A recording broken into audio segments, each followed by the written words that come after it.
জনগণ, আজকে একটা রিভিউ নিয়ে চলে আসলাম। লাইফের ফার্স্ট টাইম কোনো একটা সিনেমার রিভিউ দিচ্ছি। আর সেটা যখন শাকিব খানের ছবি হয় সেটা তো আর বলার কোনো ভাষা লাগে না। সো আপনারা বুঝতেই পারছেন কী ছবি রিভিউ নিয়ে আসছি। আজকে আসছি তুফান সিনেমা।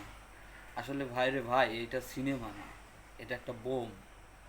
তুফান, ভয় পাইছি রে। জিনিসটা প্রথমে যখন শুনছিলাম তখন ভাবছিলাম যে আসলে কি, কেমন জানি একটা। But most important thing is, সিনেমাটা যখন দেখছি তখনই বুঝছি যে আসলে এটা সিনেমা না ভাই, বাংলাদেশের মতো জায়গায় এরকম একটা সিনেমা হবে।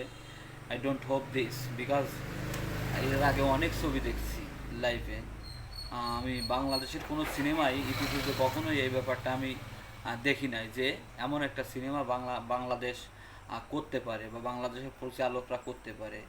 এর আগে অনেক ছবিতে ভাইব আসছে, প্রিয়তমা, রাজকুমার, সুড়ঙ্গ, আহ, আছে আছে অনেকগুলো ছবি আছে, কিন্তু সেগুলো তো কোনো না কোনো জায়গায় কোনো কিছুতেই একটা মিসিং ছিল, জাস্ট মিসিং। কিন্তু এই সিনেমাটাই আমার কাছে কোনো কিছু মিসিং মনে হয় নাই। বিকজ দ্য থিং ইজ, এই সিনেমাটার মূল যে হিস্টোরি, অনেকেই বলছে যে এই সিনেমার হিস্ট্রি আসলে অ্যাডজাস্টিং হয়নি বা শেষ হয়নি, বা হিস্ট্রিগুলো কোথাও মিসিং আছে, হিস্ট্রিটা ঠিকঠাক করতে পারিনি। কিন্তু আমি আসলে বলবো এই সমস্ত পাবলিকরা বোকা। কারণ এই যে সিনেমাটার যে চ্যাপ্টারটা তৈরি করছে, এটা আসলে ফার্স্ট পার্টে ওইভাবে বোঝা যাবে না।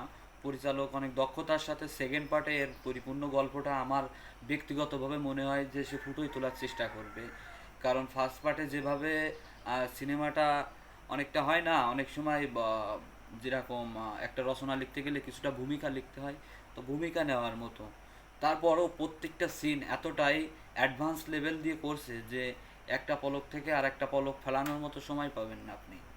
আমি এর আগে কখনো কোনো সিনেমার রিভিউ দেয়নি, আর এই সিনেমাটা দেখতে গিয়ে অনেক ঝামেলা ফেস করতে হয়েছে।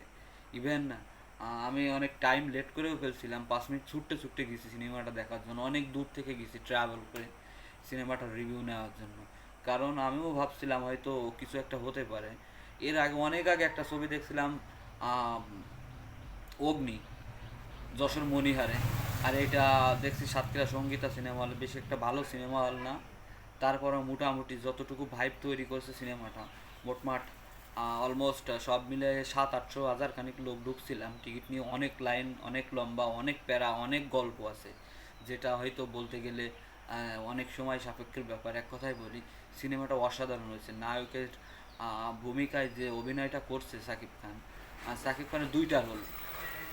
ফার্স্ট অফ অল যে রোলটা আছে আমাদের ঘরোয়া সাকিব খানের মতো, আমরা চিরচেনা যে অভিনয়টা দেখছি তেমন। আর একটা রোল যেটা আছে সাকিব খানের, যেটা তুফান, এইটার ওইটা ভাই যে কম্বিনেশান, এটার সাথে ওইটার কোনো অ্যাডজাস্টিং পাবেন না। মানে দুইটা রোল দেখলেই আপনি বুঝতে পারবেন যে সাকিব খানের অভিনয়টা কোন লেভেলে গেছে।